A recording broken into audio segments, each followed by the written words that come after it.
श्री सुधांशु श्रीमती रिंकी सेठी, San Francisco California, USA. पौत्र पौत्री रिया सेठी, श्रेय सेठी, San Francisco California, USA.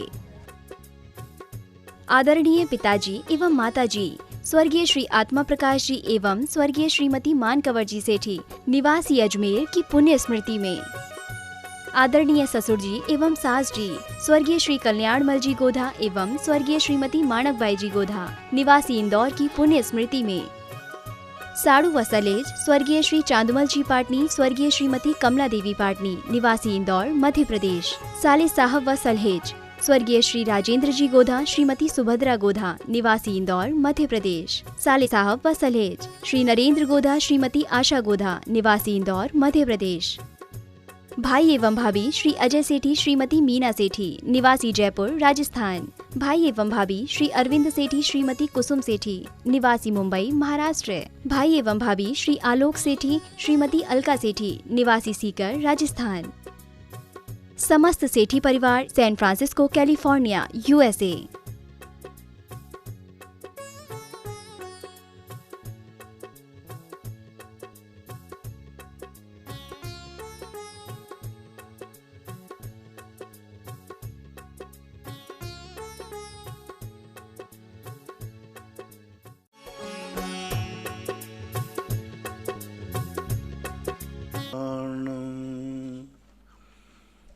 नमो सिद्धाणं नमो आयर्याणं नमो वज्रायाणं नमो लोये सवशाहूणम्।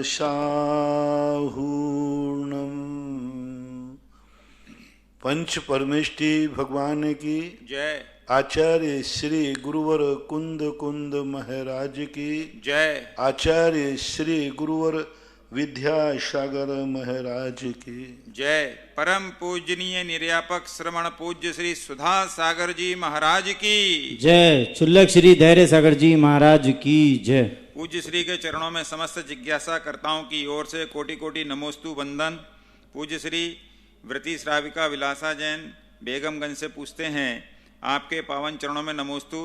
महाराज श्री, हमारी जिज्ञासा है कि भक्तांबर महिमा जी में आता है उपसर्ग घोर, तब आया था बलपूर्वक पकड़ मंगाया था, हथकड़ी बेड़ियों से तन दिया बंधाई, सब संकट जाए नसाई। महाराज जी ऐसे राजा उपसर्ग करते थे मुनिराज जी के ऊपर, तो प्रजा क्या देखती रहती थी? और प्रजा के अलावा उनके परिवार वाले भी उन्हें रोकते नहीं थे क्या? क्या पूर्व जन्म का बैर था जो कि उन्होंने आचार्य मानतुंग जी की ऊपर इतना बड़ा घोर उपसर्ग किया? तो महाराज जी पंचम काल में श्रावक भी ऐसे ही जो मुनियों को अपना गुरु बताते हैं कि अरे हमारा तो कुछ कहें तो हमारा कुछ नहीं होने वाला, और घमंड करते हैं। इस प्रकार से महाराज जी हम लोग क्या करें इस पे ऐसे लोगों से? देखो, राजा लोग जो रहते थे पहले, राजा लोगों के सामने किसी की नहीं चलती थी। राजा ही कानून था, कानून की कोई किताब नहीं होती थी, राजा ही सब कुछ था। राजा के मन में जो आ गई, राजा यदि विधर्मी है तो वो अन्य धर्म वालों का नाश कर देता था, पूरे तहस नहस कर देता। जैसे आज के समय पर होते ना कि दूसरा यदि कोई देश का वैसा आ जाए तो अपने मंदिर नयन सब नहस कर देंगे, ऐसे ही राजा होते थे। वो राजा ही इसी प्रकार होते थे, धर्मद्रोही होते थे। कंस है राजा, जैसे कंस हुए तो वो राजा ऐसे होते थे। तो राजाओं का ही कानून था, राजा ने जो बोल दिया वही है। दंड देने का अधिकार राजा को था। ना वहाँ कोई वकील लगते थे ना कुछ लगते थे, बस फरियादी खड़ा हुआ, फरियादी से पूछा कि भाई तुम्हारे पास कोई प्रमाण है कि नहीं? उसने नहीं दे पाया, तुरंत राजा ने कहा जाओ इसको फांसी चढ़ा दो, इसको मार दो, इसको जेल में डाल दो, इसको देश निकाला दे दो। राजा का वचन ही न्यायालय था, कानून था। अब राजा जब देश रखता है तो कुछ नहीं कर सकते। प्रजा कुछ नहीं, प्रजा को मार डालेंगे, प्रजा का नाश कर देंगे, कुछ बोल ही नहीं सकते। राजतंत्र की सबसे बड़ी खूबी है कि राजा यदि अन्यायी हो गया तो धर्म क्या प्रजा क्या कुछ नहीं कर सकते, ऐसा मानना चाहिए। अरविंद जैन जयपुर से, नमोस्तु गुरुवर, मेरी जिज्ञासा है कि विधान या पर्व पर बनाए जाने वाले मानना या मंडल से संबंधित हम लोगों को किस प्रकार से विधान मानना या मंडल पर करना चाहिए? क्या आगम में इसका वर्णन मिलता है? मारने आदि के संबंध में, क्योंकि ये प्रभायमान वर्णन है, पूजा है, पाठ है, इन सब प्रभायमान चले आए, इनका वर्णन कोई शास्त्रों में नहीं मिलता, क्योंकि ये प्रभायमान है। बहुत सारी चीज़ें हैं जो परंपरा से चली आई, अष्टद्रव्य से पूजन करना, जयमाला करना, स्थापना करना, ये प्रभायमान कहलाते हैं। तो जो प्रभायमान होता है उसको कोई लिखता नहीं है, तो इसको प्रभायमान ही मानना चाहिए। आगम में इसकी कोई चर्चा अलग से देखने को नहीं मिली। इनका दूसरा प्रश्न है, पूज्य श्री अवसर्पणी काल के पंचम काल के अंत तक धर्म का जो है प्रभायमान रहेगा धर्म, जो कि अपने वर्तमान शासन नायक भगवान महावीर से चला आ रहा है, और जैसा ही छठे काल आएगा तो धर्म नहीं रहेगा। लेकिन जब आगे उत्सर्पणी काल में, छठे काल में धर्म नहीं रहेगा और वापस पंचम काल आएगा तो लोग धर्म कैसे करेंगे? धर्म का मार्ग कौन बतलाएगा?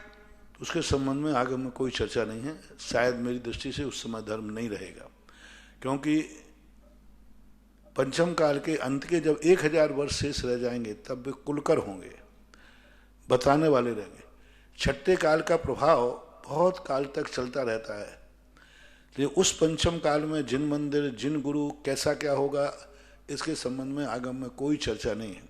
आगम में मात्र इतना ही उल्लेख आया कि 1000 वर्ष शेष रहने पर 14 कुलकर होंगे, और वे 14 कुलकर 1000 वर्ष में हो जाएंगे, क्योंकि उम्र उस समय बहुत छोटी रहेगी, बहुत छोटी, मतलब कहना चाहिए 100, अधिक से अधिक 100 वर्ष। तो उस समय के जो जीव होंगे वो जीव कैसे, और कुलकर लोग धर्म का उपदेश देते नहीं, वो तो संसार की व्यवस्था बनाएंगे, फिर से वो खेती करना सिखाएंगे, मकान बनाना सिखाएंगे, कपड़े बनाना सिखाएंगे, रोटी बनाना सिखाएंगे, सब रिश्तेदारी सिखाएंगे, सब जितने संसार की व्यवस्थाएं वो करेंगे। कुलकर धर्म का उपदेश देते हैं ऐसा कोई उल्लेख नहीं मिला। अब आगम में उल्लेख न मिलने के कारण अपन कोई निर्णयात्मक वचन बोलना संभव नहीं है, क्योंकि ये काल विप्रकृष्ट विषय कहलाता है। इसमें तो आगम में जो मिलता है वहीं तक ही अपन कथन कर सकते हैं, समझना चाहिए। इनका अगला प्रश्न है कि महाराज जी, कायोत्सर्ग के बारे में, पूजन अभिषेक के समय कायोत्सर्ग आता है, तो कायोत्सर्ग कैसे करना चाहिए? स्वाक्षोश्वास से करना चाहिए या नमोकार मंत्र से? तुम्हारी जैसी शक्ति हो, सबसे बड़ी तो स्वाक्षोश्वास से ही नमोकार मंत्र पढ़ो, क्योंकि आप लोगों का जो कायोत्सर्ग है वो आप लोग कायोत्सर्ग कहते हैं, वो जाप है, 9 बार नमोकार मंत्र का जाप है। कायोत्सर्ग कहने लगे, रूढ़ संज्ञा में आ गया कि 9 बार नमोकार मंत्र पढ़ने को कायोत्सर्ग कहते हैं। मूल तो स्वाक्षोश्वास प्रमाण अपने शरीर का उत्सर्ग त्यागना ये है। आपका तो जितने पूजा पाठ में आते 9 बार जाप करने का विधान आता है, उसको अपन लोक रूढ़ी में कायोत्सर्ग कहने लगे। ऐसा। अंजलि जैन कोटा, नमोस्तु महाराज श्री। महाराज श्री, जीवन में सम्यक दर्शन होता है तो उसकी अनुभूति या आभास कैसे होता है? अगर होता है तो हम लोग किस प्रकार से महसूस कर सकते हैं? कल हमने बता दिया, इसका पूरा विस्तार से बताया था कि सम्यक दर्शन की अनुभूति का अर्थ क्या, सम्यक दर्शन मुझे प्राप्त है कि नहीं, पूरा कल विस्तार से बताया था, उसको सुन लेना। जीनिशा जैन लाखेरी, इस युग के साक्षात तीर्थंकर रेहंत भगवान और गुरुवर श्री सुधा सागर जी महाराज के चरणों में कोटिसा नमोस्तु। 30 तारीख को जो ज्ञानोदय के समवसरण में विराजमान होने वाली 15 फीट की प्रतिमाओं का अवलोकन हुआ था, गुरुवर आपने बताया था कि यह वही पाषाण है जो बिजोलिया की खदान का है। गुरुवर, क्या यह वही खदान है जो चतुर्थ काल में कमठ ने पार्श्वनाथ भगवान के ऊपर शिलाएं बरसाई थी? नहीं, वो तो अब हम नहीं कह सकते हैं, क्योंकि उनका तो क्षेत्र बहुत छोटा सा था, वो शिलाएँ तो यही हैं। बिजोलिया का पत्थर का अर्थ यहाँ बहुत लंबा चौड़ा 100 किलोमीटर के एरिया में फैला हुआ है, कोई डाबी है, कोई कहीं है, कहीं इस प्रकार से, वो पत्थर नहीं कह सकते। अतिशय जैन, गैरतगंज, मध्य प्रदेश। नमोस्तु गुरुदेव, मेरा प्रश्न है, अभिषेक के धोती पहनकर वेदी के गर्भगृह में झाड़ू लगा सकते हैं? इसमें कुछ दोष तो नहीं? कोई बात नहीं। शीला जैन भोपाल से, हे गुरुवर नमोस्तु, मेरी जिज्ञासा है, यदि कोई व्यक्ति रात्रि में 4 प्रकार के आहार का त्याग करके यह सोच ले कि हमें अब कोई उपवास करने की जरूरत नहीं है, क्योंकि हमें तो 6 महीने के बाद का फल मिलता है, तो क्या यह सही है? ऐसा सोचना उसका गलत है। उसके बराबर तुलना करना अलग चीज है और वह चीज अलग होना अलग चीज है। जैसे व्यक्ति रोटी के स्थान पर उनसे कहा कि रोटी खाना है, इसमें इतनी कैलोरी होती है, बोले इतना चावल खा लेना तो हो जाएगा काम आपका, उतनी कैलोरी पहुंच जाएगी। तो क्या चावल खाने से रोटी का स्वाद आ जाएगा? नहीं आएगा। एक तुलनाएं कहलाती हैं। इसका अर्थ ये नहीं कि हम उपवास छोड़ दें। उपवास का स्वाद अलग है, उपवास का रस अलग है, उपवास का फल अलग है। यहाँ एक तुलना की गई सामान्य रूप से कि पेट तो रोटी से भी भरता है। अकेली दाल खा लो तो भर जाएगा, चावल खा लें तो भर जाएगा, सब्जी खा लें तो भर जाएगा, मक्का खा लें तो भर जाएगा, ज्वार खा लें तो भर जाएगा। यदि पेट भरना है, उन्होंने कहा कि भाई पेट भरना है तो पेट तो किसी से भी भर ले सकते, लेकिन पेट किसी से भर लेते हैं इसका अर्थ ये थोड़ी है कि सभी का स्वाद एक समान हो जाए, सबका फल एक तरफ हो जाए। इसी प्रकार से उन्होंने कहा कि रात्रि भोजन त्याग करने वाला 6 महीने के उपवास के बराबर फल पाता है, लेकिन रात्रि भोजन का त्याग का स्वाद और उपवास का स्वाद, इन दोनों में बहुत बहुत अंतर है। ऐसा सम्यक जैन अशोकनगर, नमोस्तु महाराज जी। रात्रि भोजन का त्याग जो है तप में नहीं आएगा, उपवास तप में आएगा। रात्रि भोजन का त्याग करने पर कोई तप नहीं, क्योंकि वहां इच्छा का कोई निरोध नहीं हुआ। वो तो एक सभ्यता, एक नियम है, व्रत है। तप व्रत नहीं होता है, और रात्रि भोजन एक व्रत है, नियम है, ऐसा मानना चाहिए। सम्यक जैन अशोकनगर से, नमोस्तु महाराज जी। महाराज जी, क्या जैन धर्म में गुरुओं को लेकर कट्टरपंथी और वाद विवाद उचित है? अब ये सब बातें कौन समझ रहा है?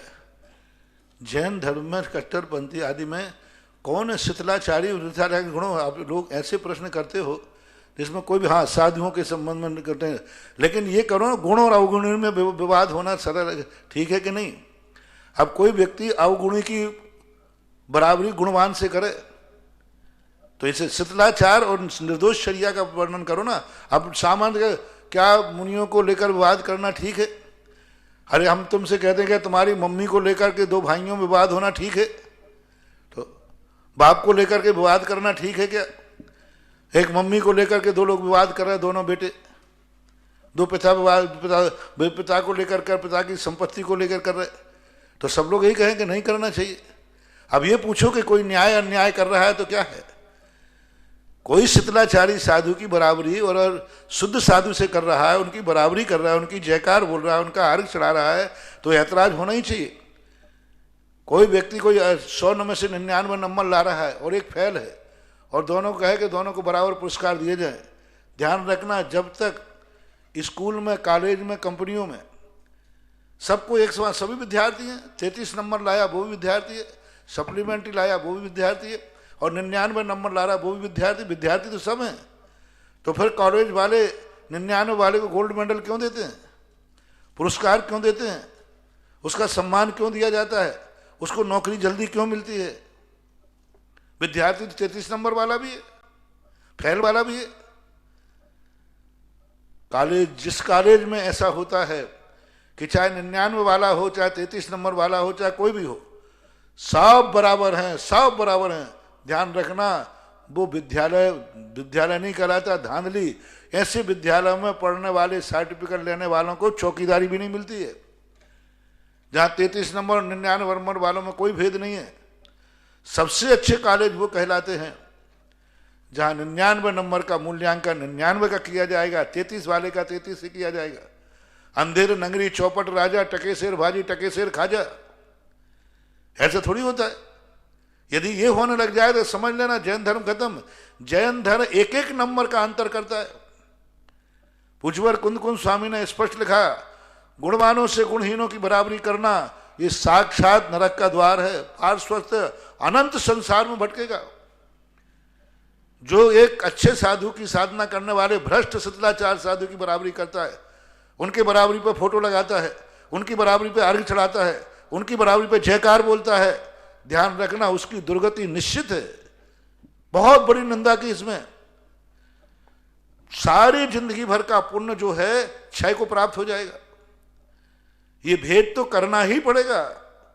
एक एक नंबर का भेद करो। जो साधु जिनकी साधना पवित्र है, जिनकी चर्या पवित्र है, उनको उसका स्थान मिलना चाहिए। और जो साधना के भ्रष्ट हैं, पतित हैं, उनको उस बराबरी पर बैठालना ये समाज के लिए कलंक है, धर्म के लिए कलंक है। धर्म ऐसे समन्वय की बात नहीं करता। ऐसे प्रश्न करने से कोई समाधान मिलने वाला नहीं है। साधु तो सब बराबर हैं। अरे साधु बराबर है, मैं पूछ रहा हूं 33 नंबर और 99 नंबर भी बराबर हैं क्या? ये भी तो इसका जवाब दो मुझे कि एक 33 नंबर और एक 99 नंबर कॉलेज में लाया, क्या दोनों को बराबर दृष्टि से देखा जाएगा? क्या पुरस्कार दिया जाएगा, सर्टिफिकेट दिया जाएगा? और जब नौकरी पे कोई ढूंढने आएगा तो 99 नंबर वाले को देगा कि 33 नंबर वालों को? आज समाज में ऐसे प्रश्न करने वाले लोग ही समाज में अराजकता फैला रहे, इसलिए शिथिलाचार बढ़ रहा है। जिस दिन 33 नंबर और 99 नंबर वाले को एक मानोगे, ध्यान रखना सारे साधु 33 नंबर पे आ जाएंगे। और जब तक तुम भेद कर रहे हो कि नहीं 99 वाले का पुरस्कार 99 वाले के समान होगा, तो वो 33 नंबर एक दिन 99 लाने का भाव करेगा। शिथिलाचारी भ्रष्ट साधुओं को यदि अच्छे साधुओं के बराबर का सम्मान मिलेगा, अच्छे साधुओं के बराबर पर उनके अर्घ पूजा पाठ होगा, अच्छे साधुओं के बराबर उनका फोटो लगाया जाएगा, तो ध्यान रखना सिद्धमन संस्कृति में शिथिलाचार बढ़ेगा, भ्रष्टाचार बढ़ेगा। फिर तुम्हें अच्छे साधु देखने को दर्शन भी नहीं मिलेंगे। और यदि समाज कहती है जो अच्छा साधु है उसका उतना सम्मान मिलेगा, उसको उतना उच्च स्थान मिलेगा, उसको उतनी बढ़ावा उतना दिया जाएगा, तो ध्यान रखना जो शिथिलाचारी हैं, जो भ्रष्ट हैं, वे सुधरने का प्रयास करेंगे। वो क्या कहेंगे कि यदि समाज में सम्मान चाहिए है तो हमें आचार विचार सुधारना पड़ेंगे, आचरण सुधारना पड़ेगा। समाज में यदि उच्च स्थान चाहिए है, समाज में यदि जयकारा बुलवाना है तो हमें करना पड़ेगा। हर व्यक्ति यही कह रहा है कि टके सब साधु बराबर है। ये मूर्खों का प्रश्न है, ये श्रमण संत पे कलंक करने वालों का प्रश्न है, ये समाज को डुबोने वालों का प्रश्न है। हर साधु में एक एक नंबर का भेद होना चाहिए और श्रावक का कर्तव्य है कि साधु को देख करके जयकारा बोले, साधु को साधना देखकर अड़चड़ाए, साधु को साधना देख करके मंदिरों में फोटो लगे। ऐसे नहीं कि जिस चाय का लगा दो। आज का छोरा है कोई रिश्वत में साधु बने हैं फिर भी उनको आचार्य मानो। आजकल आचार्य बहुत सारे बन गए। एक बार एक आचार्य आए मेरे पास, बड़े श्रेष्ठ थे, भ्रष्ट थे, शिथिलाचारी थे। हमने उनका अभिवादन नहीं किया तो उन्होंने कहा महाराज जी मैं आचार्य हूं, आप आचार्य हैं क्या? तो मैंने कहा भाई आचार्य आपकी दृष्टि में क्या दिख रहा है? बोले महाराज आप तो मेरे से बड़े आचार्य, तभी तो वंदना नहीं की। पर यहां कहीं लिखा नहीं है। हमने वो कमेटी वालों को पेंटर नहीं मिला होगा, पेंटर नहीं मिला होगा। तो ऐसे आचार्य बन जाते हैं भ्रष्ट होकर के, ना चर्या है, ना आचार है, ना विचार है। और फिर आचार्य के अच्छे जो आचार्य हैं, जो महान आचार्य हैं, उनकी बराबरी में बैठेंगे, उनकी बराबरी पे अपने भक्तों से जयकारा लगवाएंगे, उनकी बराबरी पे जाकर अर्घ चढ़वाएंगे। और ऐसे श्रावक भी ध्यान रखना, जिंदगी में कभी इनकी सिद्धि नहीं होना। जो अच्छे साधुओं के बराबर भ्रष्ट साधुओं को रखना चाहते और उनकी फोटो, उनके जयकार बोलना चाहते, और बोलना चाहते, ये समाज पे कलंक है, धर्म पे कलंक है। ऐसे लोगों की जिंदगी अंतोगत्वा बहुत कष्ट है। कुंद भगवान ने स्पष्ट कहा ऐसा व्यक्ति दुर्गति का पात्र है, नियम से दुर्गति जाएगा। और उनके जीवन में देखते देखते उनके फल मिलने शुरू हो जाते। सत्य को सत्य के रूप में स्वीकार करो, सत्य को असत्य को सत्य की बराबरी पर लाने का प्रयास मत करो। जान रहे हो, मान रहे हो, समझ में आ रहा है, फिर भी उसके बाद ही कर रहे हो ऐसा। श्रीमती विनीता अशोकनगर से, नमोस्तु मुनिश्री। मेरी जिज्ञासा है कि हमारे यहाँ जो हमारे परिवार में भाभी जी हैं, उनको 3 वर्ष से अष्टांगा के व्रत कर रही हैं, लेकिन कोरोना के कारण उनकी इम्यूनिटी पावर गिर गई और इसलिए उनको वो व्रत नहीं कर पा रही हैं कोरोना के कारण।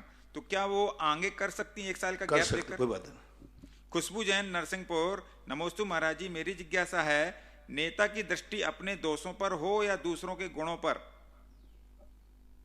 नेता की दृष्टि दूसरों के दोषों पर हो या अपने गुणों पर? अपने दोषों पर, दूसरों के गुणों पर। उल्टा कर दो इसको। हाँ, दूसरों के गुणों पर। दूसरों के गुणों पर, अपने दोषों पर होना नेता की दृष्टि होना चाहिए। संजीव नायक, देवरी सागर, मध्य प्रदेश। मानव के लिए धर्म क्या है? क्या पूजा पाठ या अन्य क्रियाएं ही धर्म है? यदि हाँ तो सर्वश्रेष्ठ क्रिया कौन सी है महाराज जी? ही लगाने का हमारे यहाँ सवाल ही नहीं उठता। हमारे यहाँ द्रव्य छेद काल भाव क्रिया कौन है? गृहस्थ है तो उसे पूजा क्रिया आदि है। और हमने कल इसको बड़े विस्तार से बताया था जब पूछा था कि ऐसी कौन सी क्रिया है जिस क्रिया को हम कर सकते हैं। कल इसका विस्तार से वर्णन हुआ था, आप उससे समझ लें। संजीव नायक का दूसरा प्रश्न है, संसार में सत्य और परम सत्य क्या है, इस तक कैसे पहुंचा जा सकता है? संसार का सत्य वह है जिसको हमें पाने की ललक है, जिसको हमारी बहुत अंदर से आवाज आती है। एक सत्य वो है, और एक सत्य वो है जिन पर हमें विश्वास है, परम विश्वास है। वह जिस सत्य की चर्चा करते हैं वह सत्य है।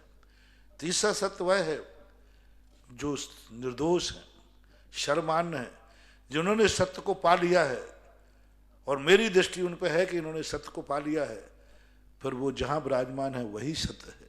सत्य के अनेक रूप बनते हैं। सत्य कभी कभी सापेक्ष होता है और कभी कभी एक शाश्वत होता है जो अखंड होता है, अविनाशी होता है। और संसार में जो जीता है व्यक्ति, उसके सत्य के बहुत सारे रूप होते हैं, कितने भी पता नहीं कितने रूप होते हैं, ऐसा माना। स्नेहल दोषी सूरत से, इन्होंने बहुत बड़ी बात लिखी महाराज जी, नमोस्तु करती है। बहुत बड़ी बात को हम छोटे में पूछना चाहते हैं इनकी तरफ से। महाराज जी, इन्होंने 2 बार का नियम लिया है भोजन करने का, लेकिन कोरोना हो गया तो डॉक्टर की दवाइयां खाना पड़ रही हैं, उसके पहले उनको कुछ खाना पड़ता है, तो नियम टूट गया। तो वो कह रहे हैं कि हम आपके पास आ नहीं सकते, आपने निषेध भी कर रखा कोई नहीं आना, और आपने प्रवचन में कह दिया शंका समाधान में कि हम प्रायश्चित ऐसे नहीं देते। नहीं, सार्वजनिक प्रायश्चित नहीं होता है आपकी। अब हम क्या करें? कुछ नहीं करें, आप अपने मन से प्रायश्चित ले लें और अपना पश्चाताप करें, फिर जब बाद में गुरु मिलेंगे तब बात अलग है। अंजलि जैन कोटा से, पूज्य श्री के चरणों में बारंबार नमोस्तु। महाराज जी, आपने कहा था जितनी चादर उतना पैर फैलाना, और भी कहा जाता है बड़ो सोचो बड़ो करो। तो महाराज जी, आपने जो बात बतलाई थी हमें बात समझ में आई, पर उस सत्य को हम कैसे स्वीकार करें? करके देख लो, 2-4 बार फैलोगे, चादर से बाहर पैर निकाल के देख लो, मच्छर काटेंगे अपने आप अंदर आ जाएगा, ज्यादा प्रयास करने की जरूरत ही नहीं। चादर से बाहर पैर निकालो, अपने आप मच्छर काटेगा तो अपने आप अंदर आ जाएगा।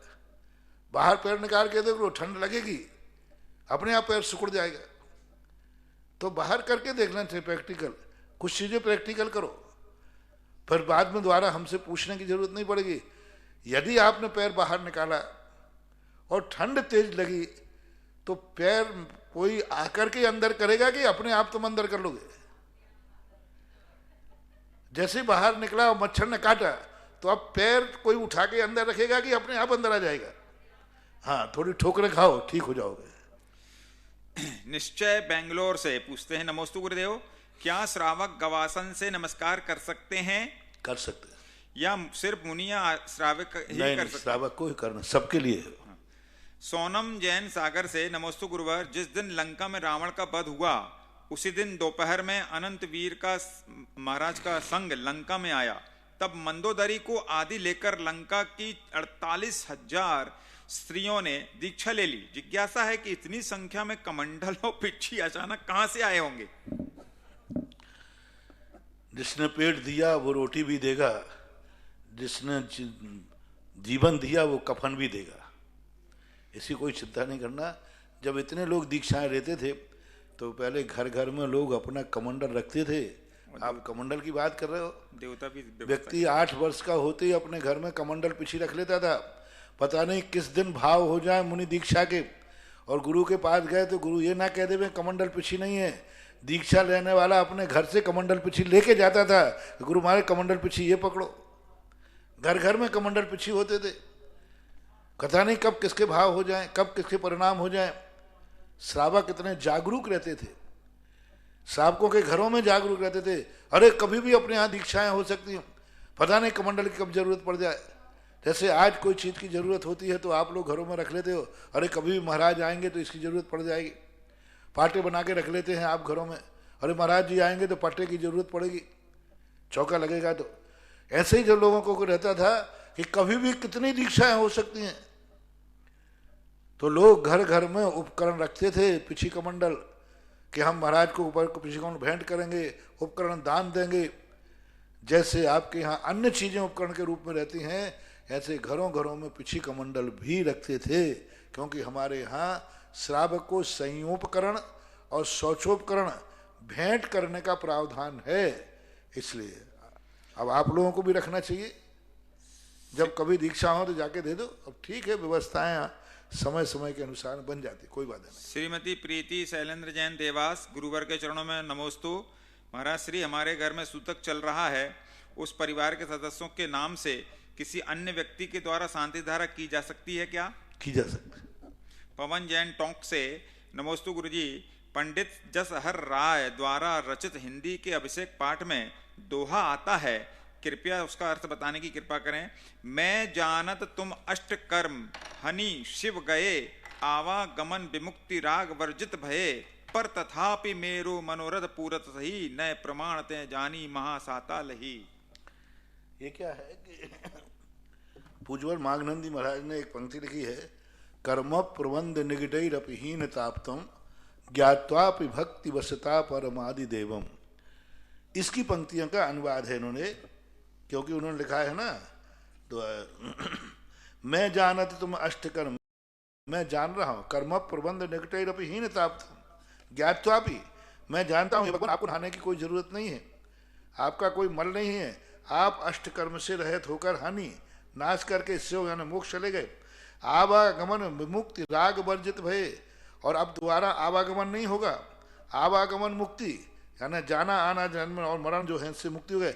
आपको आपको रागादि भाव भी नहीं है, राग वर्जित भये, पर तथापि मेरो मनोरथ पूरा सही, पर फिर भी मेरो मनोरथ पूरा सही, नए प्रमाण से जान महासाता लही। मैंने आपको नए और प्रमाण से जान करके साता लही कि आपको तो जरूरत नहीं है, लेकिन व्यवहार नए से आपका अभिषेक मेरे लिए कार्यकारी है। प्रमाण नए का उन्होंने इसलिए लिए साता लही, यानी आप अपने आप में सब निर्मल हो गए, लेकिन मैं आपका अभिषेक कर रहा हूं, क्यों? व्यवहार नए से, आपके अभिषेक से ही मुझे साता मिलने वाली है। ऐसा दर्शन जैन सूरत से नमोस्तु महाराज जी, मेरा प्रश्न है, नारद मुनि नरक जाते हैं कि मोक्ष? मुनि नहीं है, नारद का एक अलग अलग रूप मिलते हैं।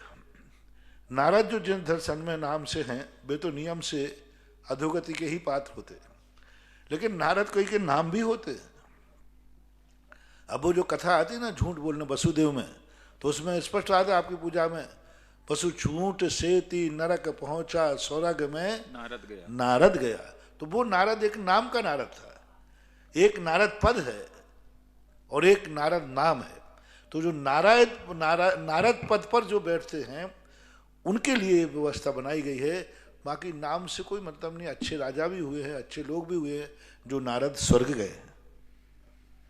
रीना जैन बांसवाड़ा, नमोस्तु गुरुदेव। शंका यह है कि हर बार हम यह कहते हैं कि भगवान हमेशा हमारे साथ है, इसलिए हमारे साथ सब अच्छा ही होगा। मुझे यह जानना है कि भगवान हमेशा हमारे हर काम में हमारे साथ में ही रहते हैं, तो कैसे? भगवान के साथ हमारी श्रद्धा आस्था, हमारी श्रद्धा और विश्वास होता है, आशीर्वाद होता है, उनके वचन होते हैं, उनका बताया हुआ मार्ग, भगवान ने जो बताया है वही मैं कर रहा हूं, तो भगवान ही तो मेरे साथ है। एक बार आचार्य श्री के पास शंका चर्चा हुई कि महाराज जी हम लोग बाहर विहार करते हैं, तो क्या हम एकल विहार में आएंगे, क्या हम अलग विहार में आएंगे, क्या संघ से अलग आएंगे? बोले नहीं, गुरु की आज्ञा से जो विहार करता है वो संघ में ही माना जाता है, संघ से अलग विहार नहीं माना जाता। गुरु आज्ञा में, गुरु आज्ञा है इसका अर्थ गुरु साथ है। इसी प्रकार से भगवान की आज्ञा, भगवान के आदेश, भगवान के उपदेशों को हम यदि मान रहे हैं, उनकी भावना के अनुसार अपनी जीवनचर्या कर रहे हैं, तो कहा जाता है भगवान मेरे साथ है और सदा मेरे हर कार्य में, क्योंकि मैं हर कार्य करते समय भगवान को याद रखता हूँ। भगवान ने क्या कहा था, क्या भगवान इससे नाराज तो नहीं हुए, क्या भगवान के खिलाफ तो कार्य नहीं है, जिसने भगवान ने मना किया कहीं वो तो कार्य नहीं कर रहा हूँ। ऐसा कार्य करते समय ध्यान रहता है, तो भगवान की आज्ञा रहना ही भगवान का साथ रहना माना जाता है। कुमारी सोनम जैन, बड़वानी, मध्य प्रदेश। हमारे आराध्य गुरुदेव मुनि पुंगव सुधा सागर जी महाराज के चरणों में त्रैबार नमोस्तु। महाराज जी, मेरी जिज्ञासा है कि अभी कुछ दिन पहले मैंने फेसबुक पर एक पोस्ट पढ़ी जिसमें आपका चित्र बना हुआ था और लिखा हुआ था कि लड़की अगर पढ़ेगी तो नौकरानी बनेगी और नहीं पढ़ेगी तो सेठानी, और साथ ही लड़कियों को पढ़ाने के नुकसान भी लिखे थे। तो महाराज जी क्या ये सत्य है? और अगर सत्य है तो इसके पीछे आपका क्या उद्देश्य है? क्योंकि आज के इस युग में पूरा प्रश्न सुने आप वहां से। जो आज शौक के लिए पढ़ रहे हैं, जो हायर एजुकेशन कर रहे हैं, आज ही मेरे पास एक केस आया कि वो माता पिता रो रहे हैं, बोले महाराज जी बहुत अनर्थ हो रहा है, आज मेरी बच्ची पढ़ लिख करके और आज वो पता नहीं किसके साथ शादी करना चाहती, क्या करना चाहती।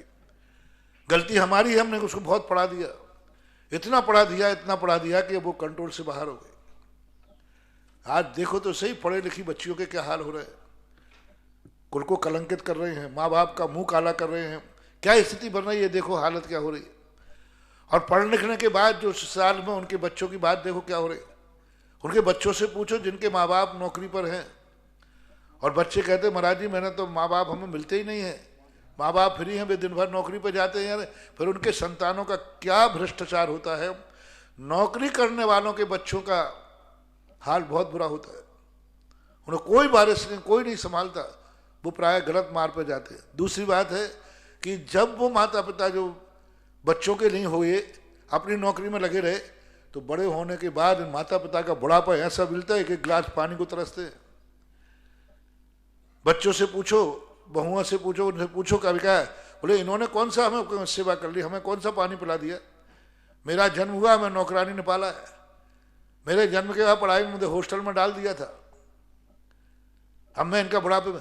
बच्चे तो फिर भी होटल में पल जाएंगे, लेकिन जिन बच्चों के प्रति तुमने कुछ भी वफादारी नहीं की, नौकरी में चले गए, तुम्हारा बुढ़ापा कौन से अनाथालय में जाएगा। फिर तुम्हारे होटल नहीं है, हॉस्टल नहीं है, अनाथालय है। फिर नौकरी करने वालों के बच्चे कभी भी उन माँ बाप के वफादार नहीं होते, क्योंकि उनको कभी उनको संस्कारी माँ बाप से राग ही नहीं है, क्योंकि माँ बाप तो दिन भर नौकरी में रहते थे। दूसरी बात, नौकरी करने वाले माता पिता अपने बच्चों को क्या सौंप के जाते, वसीयत क्या सौंपते। जो नौकरी पे तुम हो, क्या बेटा वही नौकरी कर पाएगा। हमने बड़े बड़े आईएएस ऑफिसर के बच्चों को देखा है, जिनकी माँ भी आईएएस ऑफिसर, पिता भी आईएएस ऑफिसर, बच्चे क्लर्क के लिए नौकरी नहीं मिल रही, उनकी इतनी योग्यता नहीं है कि वो आईएएस ऑफिसर बन जाए। कहाँ पिता कलेक्टर ऑफिसर है और कहाँ बेटा क्लर्क की नौकरी ढूंढ रहा है। और जो व्यापारी होता है वो कुछ भी हो, जो उसके पास होता है वह गद्दी बेटे को सौंप के जाता है। इसलिए जो कम पढ़े लिखेगी वो नौकरी नहीं करेगी, वो सेठानी बनेगी, और जो ज्यादा पढ़े लिखेगी क्या करोगे, ज्यादा पढ़ लिखे क्या नौकरी पर नौकर बनोगे, कोई थोड़ा बड़े नौकर बन जाओगे, थोड़ा 1 लाख रुपए कमाने के नौकर बन जाओगे। आखिर रहोगे तो नौकरी, पढ़ाई लिखाई किसके लिए कर रहे हैं बता दो। हाँ, इसलिए पढ़ाई लिखाई कर रहे हैं महाराज जी जिससे हम अपने पति के कार्य में, व्यापार में हाथ बटा सके, कोई बात नहीं। हम सीए इसलिए कर रहे हैं महाराज जी जिससे हमारा पति व्यापार करेगा और हम सीए करके उनके बही खाता तैयार करेंगे। हम इसलिए पढ़ाई कर रहे हैं कि मेरा पति इंजीनियर बनेगा, मिलेगा तो हम घर में ऑफिस में बैठ करके नक्शे तैयार हम करेंगे, कोई बात नहीं। यदि अपने पति के कार्यों में पार्टिसिपेट करने के लिए पढ़ रहे हैं, तो मैंने कई बार कहा भी है कि वस्तुतः ऋषभ देव ने शिक्षा स्त्रियों को ही कही, लेकिन यदि तुम्हारा उद्देश्य है कि पढ़ के क्या करना है, पहले उद्देश्य बताओ। पढ़ते समय तुम्हारा भाव है नौकरी। मैं सबसे पूछना चाहता हूं, सब लोग यदि प्रश्न किया है आपने, बच्चा हो चाहे बच्ची, अच्छे हायर एजुकेशन आप किस लिए पढ़ रहे हैं, परसेंटेज बताओ। नौकरी के लिए या स्वयं का व्यापार करने के लिए? बोलो भाई सब लोग। 95% मान लो, 95% लोग पढ़ते समय ही नौकरी है। वो किताब खोल के पढ़ रहा है कि भाई इतना क्यों पढ़ रहा है, अरे फलाना इंटरव्यू देना है, नौकरी के लिए ही पढ़ रहे हैं। तो जो पढ़ रहा है वो नौकर बनेगा, क्योंकि उसने नौकरी के लिए ही पढ़ा है। बोले तुम क्यों नहीं पढ़ रहे हो, तुम क्यों नहीं पढ़ रही हो? बोले हमें तो अपनी बाप की गद्दी संभालना, कितने ही पढ़ना है, संभालना तो खेती है, संभालना तो व्यापार है, संभालना तो माइंस है। अब बिजौलिया वाले बच्चों से कहो कि बेटा पढ़ो, बोले महाराज जी किस लिए, कितनी पढ़ लूं, फोड़ना तो पत्थर ही है। अब मैं डॉक्टरी करूं, पीएमटी करूं, 16 साल मरूं, दिन खपाऊं, क्या करूं बताओ। और आखिर फोड़ना हमें पाषाण है, क्योंकि जो पाषाण में हमारी कमाई है वो हमें नौकरी में मिल रही नहीं है। अब मैं काहे के लिए पढ़ूं बता दीजिए। हाँ महाराज हम नौकरी के लिए पढ़ रहे हैं, तो आप ही खुद कह रहे हो कि नौकरी के लिए पढ़ रहे हैं। तो 95% बच्चे बच्चियां जो पढ़ाई कर रहे हैं उनकी दृष्टि में नौकरी ही है, नौकरी के लिए ही पढ़ रहे हैं। और जो नहीं पढ़ रहे हैं उनकी दृष्टि में नौकरी नहीं है, उनकी बाप की गद्दी संभालेंगे। इसलिए मेरा कहना है कि आप बच्चियां ज्यादा पढ़ेंगी तो आपके बच्चों को, संतान को तुम क्या गद्दी दे के जाओगे? सही बाप वह, हाँ ये गारंटी तुम ले लो कि मैं पढ़ करके जो पद पर ऑफिसर बनोगी, मेरा बेटा मेरी बिटिया भी वही पद हराएगी। कलेक्टर का बेटा कलेक्टर ही बनेगा, कमिश्नर का बेटा कमिश्नर बनेगा, डॉक्टर का बेटा डॉक्टर बनेगा। नौकरी जो पद हो, तो होता नहीं ऐसा, हो नहीं सकता। गद्दी सौंपो। बेटे को जन्म देने के पहले एक विचार करो, क्या तुम्हारे पास कोई गद्दी है? शादी करने के पहले, संतान को पैदा करने के पहले ये देखो, क्या हम इसको गद्दी सौंप के जाएंगे? क्या मेरे पास कोई वसीयत है जो बेटे को दे के जाएं? यदि नहीं है तो फिर आपको ये कार्य नहीं करना चाहिए, पिता नहीं बनना चाहिए। इसलिए पूरा प्रवचन सुनो तो आपको समझ में आ जाएगा। व्हाट्सएप में तो बात कटिंग आती है, कटिंग। 32 वर्षों से अनवरत जिज्ञासा समाधान कराने वाले निर्यापक शमण मुनि पुंगव श्री सुधा सागर जी महाराज के चरणों में जिनवाणी व सुधा कलश के दर्शकों द्वारा बारंबार नमोस्तु नमोस्तु। तपोदय तीर्थ पर चल रही योजनाओं में एक सहस्त्रकूट जिनालय में एक नाम आया है। 1 लाख रुपए की राशि से श्रीमती माया जी, राजेंद्र जी, रोहित जी, खुशबू जी, छवि और सम्यक बाकलीवाल बीर वाले भीलवाड़ा राजस्थान से। यहाँ सहस्त्रकूट जिनालय में कुछ ही नाम शेष बचे हैं। यदि आपको 51 इंची की खड़गासन प्रतिमा जो 5 लाख की राशि से है, यदि उसमें नाम लिखाना है तो आप लिखा सकते हैं। सहस्त्रकूट जिनालय का काम प्रारंभ हो चुका है, कुछ ही नाम शेष बचे हैं। और गौशाला जो तपोदय तीर्थ क्षेत्र पर चल रही है उसमें एक नाम आया 11,000 रुपये की राशि से, उषा जैन फिरोजाबाद से। महाराज श्री नमोस्तु। रानी मुकेश जैन सूर्यनगर नागपुर से नमोस्तु कहते हैं कि महाराज श्री भगवान का भामंडल सामूहिक चढ़ा सकते हैं क्या? चढ़ा सकते, कोई बात नहीं। और दूसरी जिज्ञासा महाराज श्री परवीन जैन अहमदाबाद से नमोस्तु महाराज श्री। तत्वार सूत्र के 4थे अध्याय में जिसका एक सूत्र है जिसका अर्थ है कि जो विमान में रहते हैं उन्हें वैमानिक देव कहते हैं। मेरी जिज्ञासा है, विमान में तो सभी देव रहते हैं, तो उन्हें अलग से क्यों कहा गया है? पूज्यवर पूज्यपाद स्वामी ने आदि स्वाध्याय में आया था कि रूढ़ संज्ञा होती है।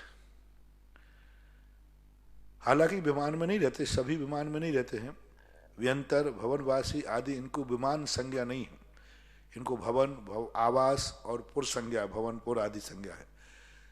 ऊपर के देवों को ही वैमानिक कहते हैं। अब तुम ये कह सकते हो कि ज्योतिष देव तो विमानों में रहते हैं, सारे ज्योतिषों के चंद्र विमान, सूर्य विमान आदि है। तो फिर पूज्यपाद स्वामी ने इसका समाधान यही निकाला कि ये रूढ़ संज्ञा है। रूढ़ यानी किसी का नाम अपन ने विमान रख दिया तो रख दिया, वैमानिक है। अनादिकाल से उनको वैमानिक कहते आए हैं, इसलिए वो वैमानिक हैं। ये समाधान ज्यादा संतोषजनक है। अनुज जैन किशनगढ़ से महाराज श्री नमोस्तु। 5 अनुत्तर 9 अनुदिश और सर्वार सिद्धि में कौन से जीव उत्पन्न हो सकते हैं? यहाँ मिथ्या दृष्टि भी जन्म ले सकते हैं क्या? 9वें ग्रेवेक तक तो अभव भी जा सकता है।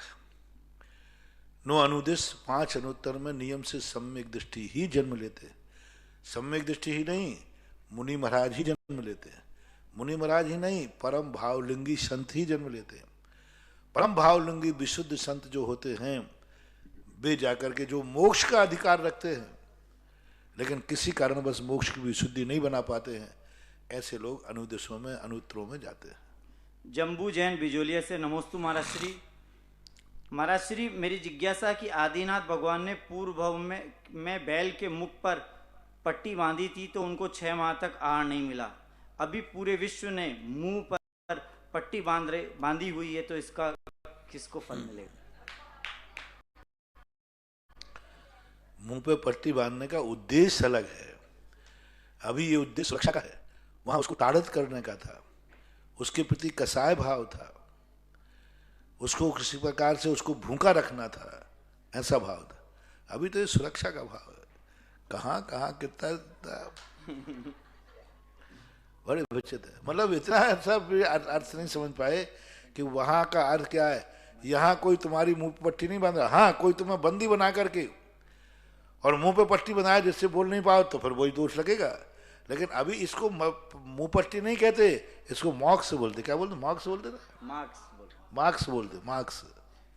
अलका जैन खारगढ़ नवी मुंबई से नमोस्तु महाराज श्री, मेरे और मेरे परिवार की तरफ से भी नमोस्तु महाराज। मुझे भक्तामर के व्रत लेने हैं तो क्या मंदिर जी में ले सकते हैं, क्योंकि अभी आपके पास ले सकते, कोई बात नहीं आ सकते।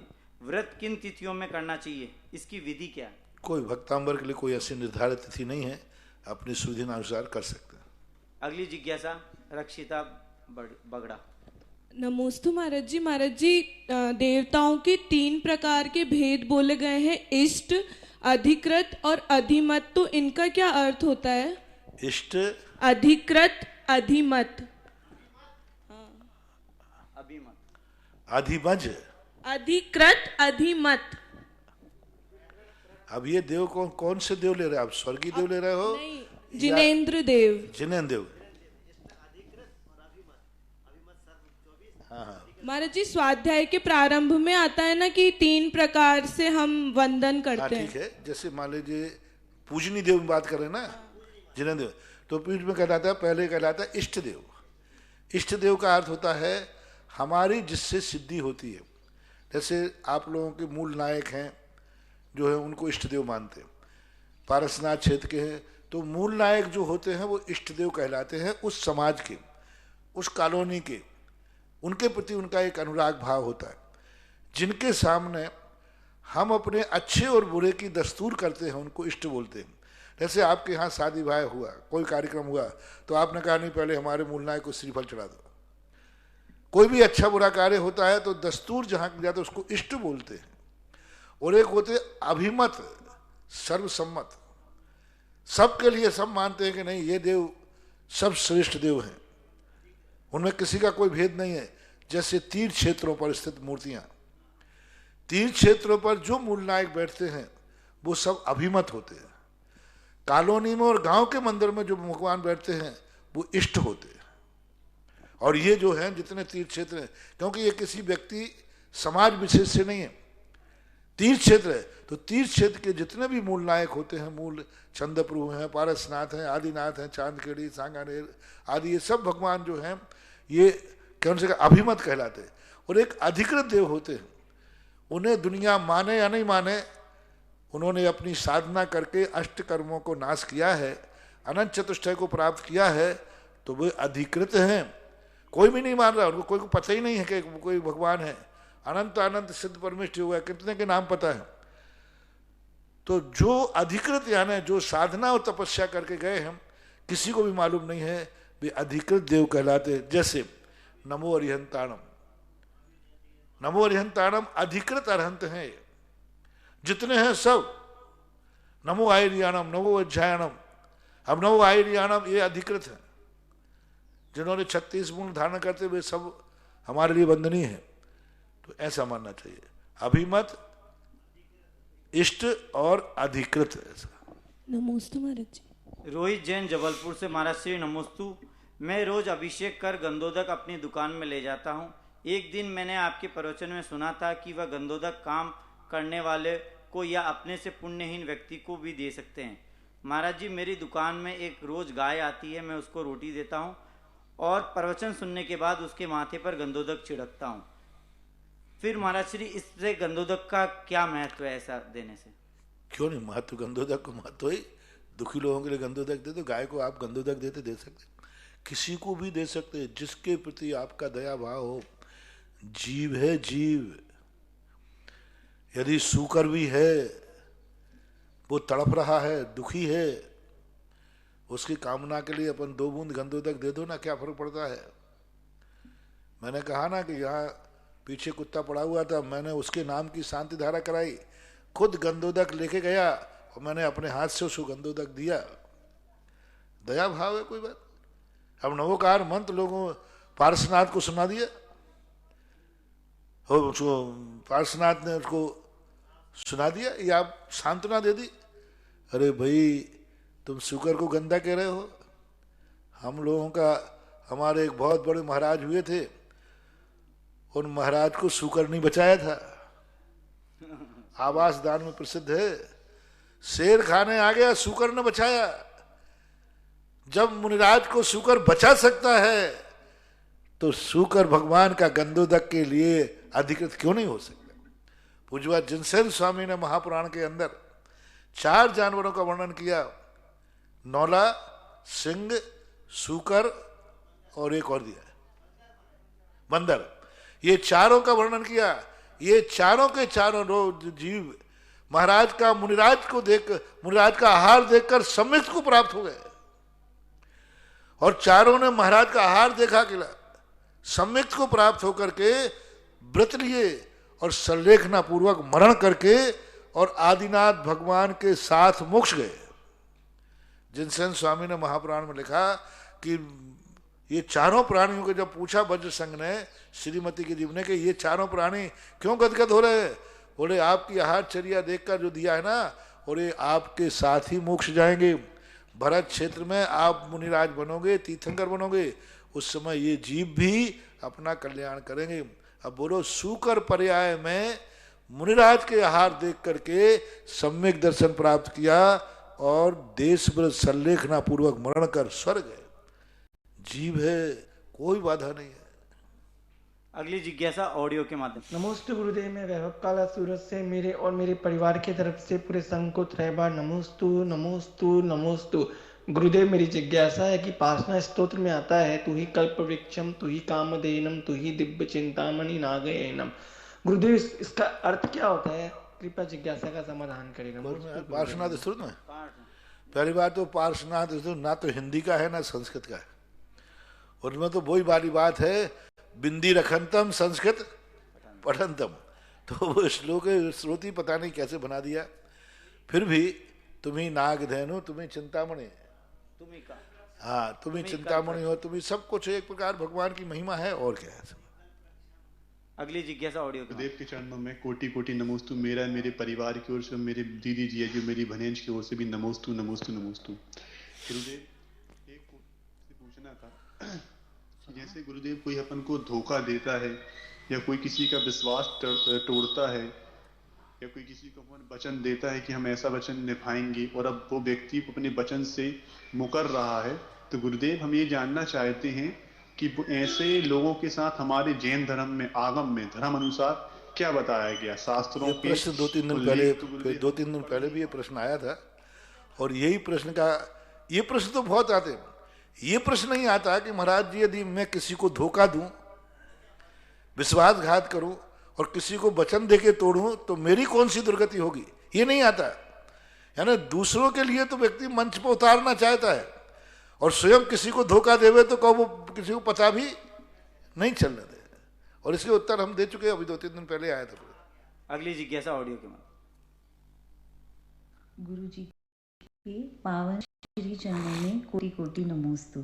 गुरु जी, बच्चे के जन्म के पश्चात कितने दिन बाद उसको मंदिर जी ले जाना चाहिए, और मंदिर जी ले जाकर उसको किस प्रकार धार्मिक क्रियाओं से संस्कारित करना चाहिए कि वह बच्चा भविष्य में जैन धर्म के प्रति निष्ठावान और श्रद्धावान बने। आगम में क्या उल्लेख है, कृपया इसके संबंध में मैं बहुत बार बता चुका हूँ।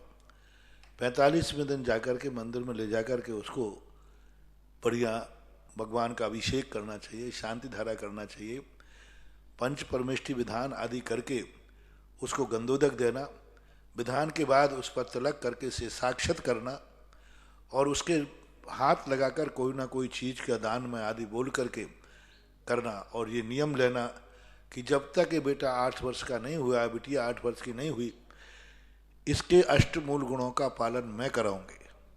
यानी माता पिता सबके सामने कहते हैं कि ये मेरा बेटा बिटिया है, जब तक ये 8 वर्ष का नहीं होगा इसके सारे नियम धर्म हम लोग पालन कराएंगे। तो माता पिता बेटे के नियमों को अपने पास स्वयं धारण करते हैं।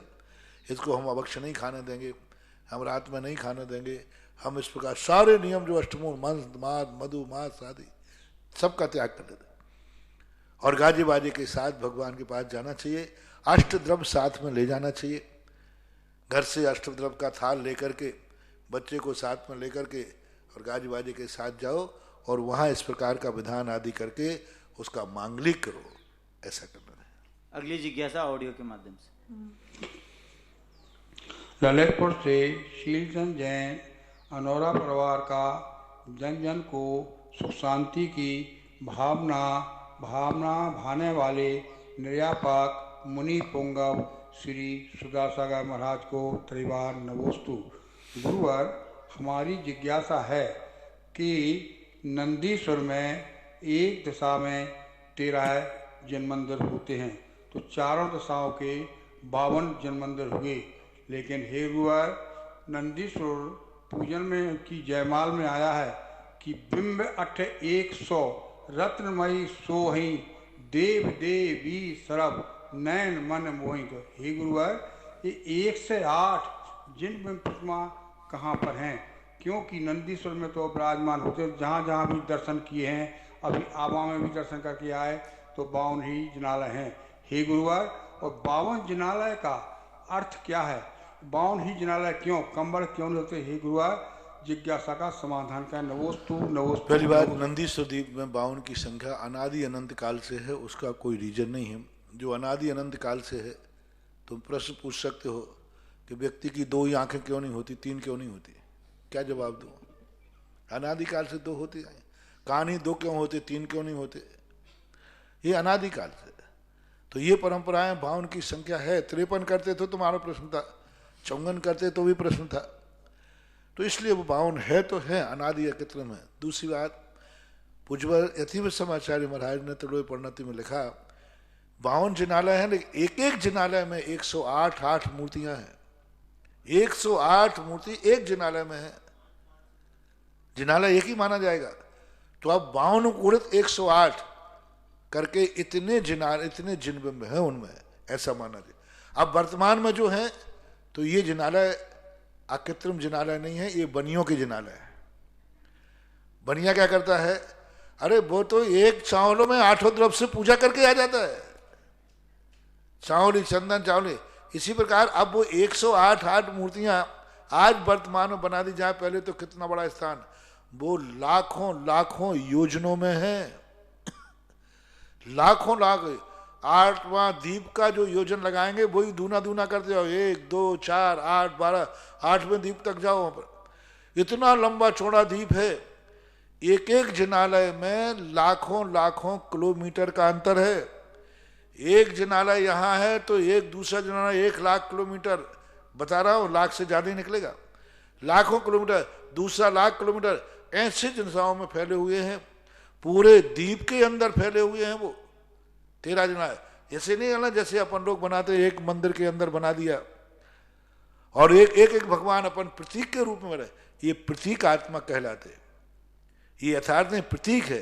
जैसे भगवान आदिनाथ की 500 धनुष की मूर्तियां थी, लेकिन आप पंचकर्मांक में 9 इंच की बना देते हो। अब 9 इंच के भगवान कौन से थे बता दो भाई? कोई भी भगवान 9 इंच के थे क्या? एक भी भगवान जन्म के समय भी शायद 9 इंच ही नहीं होंगे। आज का छोरा भी कम से कम बेतिया भर का तो जन्म था। कोई भी तीर्थंकर जन्म के समय 9 इंची नहीं होंगे, लेकिन आप लोग पर लोग 9 इंची बैठालते, 3 इंची बैठालते, 4 इंची बैठालते, 5 इंची। तो ये प्रतीकात्मक कहलाते। तो आज जो नंदीश्वर अपने यहाँ बन रहे हैं, ये प्रतीक एक दिखाने के लिए। लेकिन हाँ, एक नया कार्य बिजोलिया में होने वाला है। विश्व के अंदर अभी ऐसा नंदीश्वर नहीं है जैसा यहाँ बनने वाला। हर जिनालय अलग अलग होगा।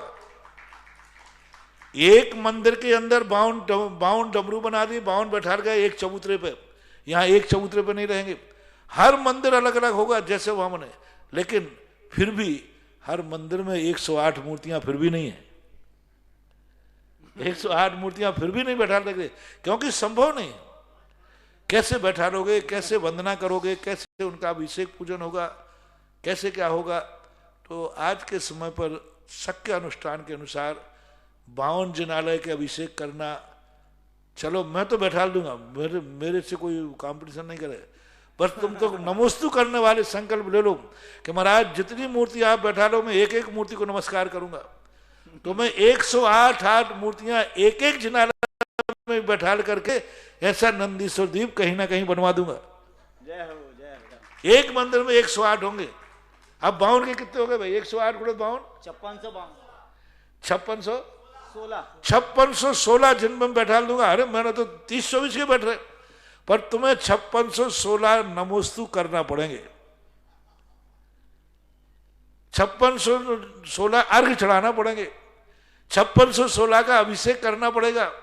आप समाज में प्रस्ताव पास करो, हम बनाने का नक्शा तैयार करते हैं। ऐसे ही अलौकिक नंदीश्वर दीप तपोदय तीर्थ क्षेत्र पर बन रहा है। कुछ ही नाम शेष है। 25 कलश की राशि रखी गई है और अष्टानी का पर्व अभी चल रहा है। जिसको भी नाम लिखाना हो कमेटी से संपर्क कर सकते हैं। अगली जिज्ञासा ऑडियो के माध्यम से। परम पूज्य निर्यापक श्रमण मुनि पुंगव श्री सुधा सागर जी महाराज श्री जी के चरणों में कोटिशय नमोस्तु। महाराज श्री जी, उपवास करने से शरीर में शिथिलता आ जाती है। गुरु जी, हमारी जिज्ञासा है कि जब संलिग्ना के समय शरीर को उपवास आदि के माध्यम से कृश किया जाता है, तो क्या मरण के समय आत्मा के प्रदेश आसानी से शरीर से बाहर निकल जाते हैं? कृपया जिज्ञासा का समाधान कीजिए। नमोस्तु महाराज। आत्मा के प्रदेश तो चाहे खिलाओ बुलाओ, चाहे कैसे करो, वो तो जैसे निकलते हैं वैसे ही निकलेंगे, क्योंकि इससे कोई फर्क नहीं पड़ने वाला। शरीर ज़्यादा मोटा है इसलिए कठिनाई से निकलते हैं, दुबला है तो अच्छे से निकल जाएंगे, ऐसा कुछ भी नहीं। क्योंकि आत्मा का प्रदेश तो आयु कर्म का जैसे ही क्षरण हुआ वो अपने सहज भाव से सर्वांगीण निकलते हैं। कोई आंख से निकलते हो, मुंह से निकलते हो, ऐसी बात नहीं है। और निष्कासन की अपेक्षा से कोई अंतर नहीं है किसी की अपेक्षा, वो तो वहाँ कर्मों की निर्जरा की अपेक्षा से। अगली जिज्ञासा ऑडियो। नमोस्तु महाराज जी, नसीराबाद से सुभाष जैन। शादी अपनी ही जाति में करनी चाहिए, लेकिन दूसरी जाति में शादी करने पर सरकार 5 लाख रुपए नकद दे रही है ताकि अदर कास्ट में शादी का प्रचलन बढ़े। सरकार को कैसे समझाएं? फ्री में गेहूं का वितरण कर रही है, वही लोग बाजार में बेचकर शराब पी रहे हैं। सरकार की मदद सरकार को नमोस्तु महाराज जी। सरकार से मेरे से क्या समझवा रहे हो? सरकार को समझाने का तरीका है जब चुनाव आवे ना तब समझा सकते, बाकी तो सरकार समझने वाली है नहीं। चुनाव के समय अपने गांव का, अपने नगर का मीटिंग कर लो और उस समय उनके एजेंडे में पास कराओ कि इस प्रकार का जो प्रोत्साहन है करते हो तो मैं आपको वोट नहीं देंगे, ये सब कुछ बदल दिए। मात्र आज प्रजातंत्र में मात्र एक ही ताकत है, चुनाव। चुनाव के समय इनसे जो कबूल करवा लो वो कर रहे हैं, और कबूल करने के बाद नहीं करें तो फिर हम 5 साल में फिर रोड पे आएंगे। 5 साल के बाद ही तो अत्याचार कर सकते हैं। तुम्हारे हाथ में है, इसलिए चुनाव के समय कहा जाता है कि सब लोग अपनी शर्तें रखो, अपनी बातें मनवाओ, नारे लगाओ, गांव के गांव बहिष्कार करो। एक गांव चुनाव में वोट नहीं डालेगा, हमारी बातें हैं, हमारी संस्कृति की इन बातों पर विचार किया जाए। और जो गांव के गांव यदि चुनाव का बहिष्कार कर दें तो ये नेता तो तुम कहोगे जो कहोगे वो करेंगे, जो करेंगे करेंगे, लेकिन आप लोग संगठित नहीं हो तो नेता अपनी मनमानी कर रहे हैं। और क्या परम उपकारी निर्यापक श्रमण मुनि पुंगव श्री सुधासागर जी महाराज की जय। इस कार्यक्रम के पुण्यार्चक थे श्री अशोक जी सेठी, श्रीमती रेखा सेठी, निवासी सैन फ्रांसिस्को, कैलिफोर्निया, यूएसए।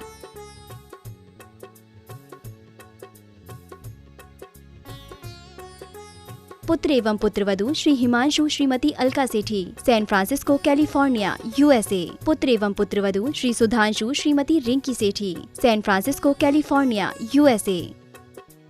पौत्र पौत्री रिया सेठी, श्रेया सेठी, सैन फ्रांसिस्को, कैलिफोर्निया, यूएसए। आदरणीय पिताजी एवं माताजी स्वर्गीय श्री आत्मा प्रकाश जी एवं स्वर्गीय श्रीमती मानकवर जी सेठी, निवासी अजमेर की पुण्य स्मृति में।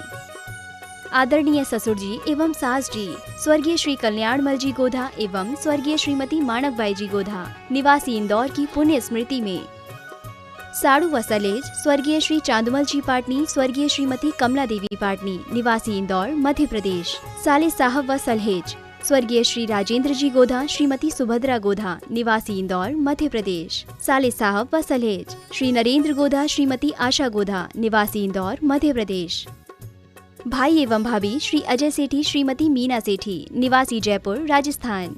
भाई एवं भाभी श्री अरविंद सेठी श्रीमती कुसुम सेठी निवासी मुंबई महाराष्ट्र। भाई एवं भाभी श्री आलोक सेठी श्रीमती अलका सेठी निवासी सीकर राजस्थान। समस्त सेठी परिवार सैन फ्रांसिस्को कैलिफोर्निया USA।